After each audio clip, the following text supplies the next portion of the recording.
Brought to you by खाता book. इसका technology का लफ्ज तो कम नहीं हो सकता है, लेकिन क्यूआर का हिसाब सिंपल हो सकता है। क्या? कैसे? खाता बुक क्यूआर से मैन, ये सब ऐप से पेमेंट एक्सेप्ट करता है और फुल हिसाब को एक जगह दिखाता है। अरे हिसाब सिंपल हो गया। खाता बुक बिजनेस हुआ इजी मैन।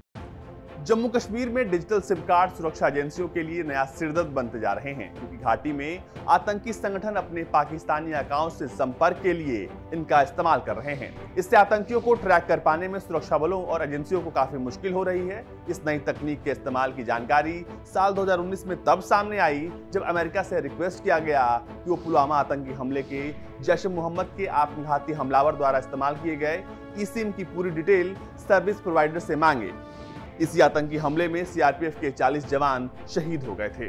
कुछ सीनियर अधिकारियों के मुताबिक एनआईए और कई सुरक्षा एजेंसियों की डिटेल्ड इन्वेस्टिगेशन में इस बात के पुख्ता सबूत मिले हैं कि अकेले पुलवामा आतंकी हमले के लिए 40 से ज्यादा ई सिम का इस्तेमाल हुआ था और घाटी में अभी भी ऐसे कई ई सिम यानी डिजिटल ई सिम मौजूद हैं। ये एक बिल्कुल नया तरीका है जिससे सीमा पार के आतंकवादी डिजिटल सिम कार्ड का इस्तेमाल कर रहे हैं, जो किसी इंटरनेशनल टेलीकॉम सर्विस प्रोवाइडर ने जारी किए हैं।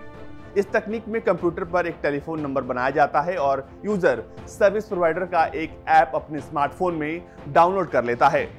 यह नंबर व्हाट्सएप, फेसबुक, टेलीग्राम या ट्विटर जैसे सोशल नेटवर्किंग साइट से जुड़ा रहता है। इस सेवा को शुरू करने के लिए वेरिफिकेशन का कोड नेटवर्किंग साइट्स द्वारा बनाया जाता है और स्मार्टफोन पर इसे आसानी से हासिल किया जा सकता है।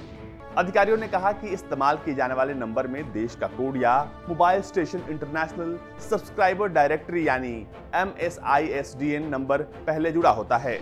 अमेरिका, कनाडा, ब्रिटेन, इजराइल की टेलीकॉम कंपनियों के अलावा पुएर्तो रिको और अमेरिका के नियंत्रण वाले एक कैरिबियाई द्वीप के नंबर अभी भी उपलब्ध नजर आ रहे हैं। आतंकियों के पास से बरामद हर मोबाइल फोन को डिटेल्ड फॉरेंसिक जांच के लिए भेजा जा रहा है, जिससे ये पता लगाया जा सके कि क्या उनका इस्तेमाल कभी डिजिटल सिम के लिए तो नहीं हुआ।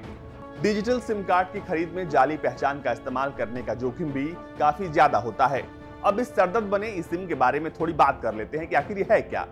दरअसल ई सिम मोबाइल में लगने वाला एक वर्चुअल सिम होता है, जिसका मतलब एम्बेडेड सब्सक्राइबर आइडेंटिटी मॉड्यूल है।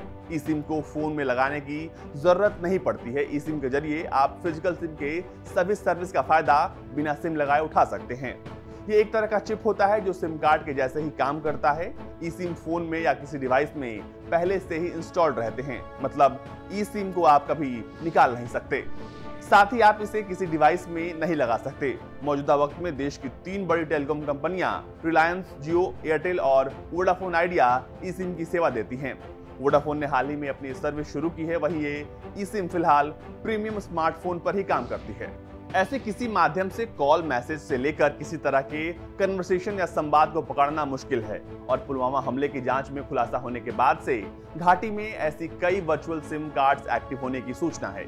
एक अधिकारी ने बताया कि तकनीक नहीं होने की वजह से इससे जुड़े नेटवर्क को भेदना सुरक्षा एजेंसियों के सामने मुश्किल खड़ा कर रहा है।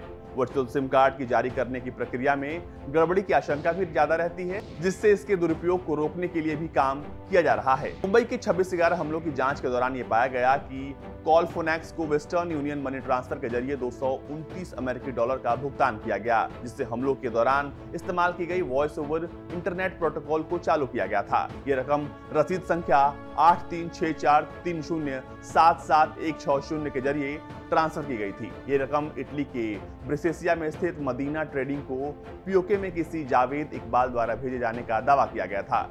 इटली की पुलिस ने इसे लेकर साल 2009 में पाकिस्तान के 2 नागरिकों को गिरफ्तार किया, लेकिन बाद में ये साफ हुआ कि फर्म को इकबाल के नाम से करीब 300 बार रकम भेजी गई है, जबकि उसने कभी इटली की धरती पर कदम तक नहीं रखा।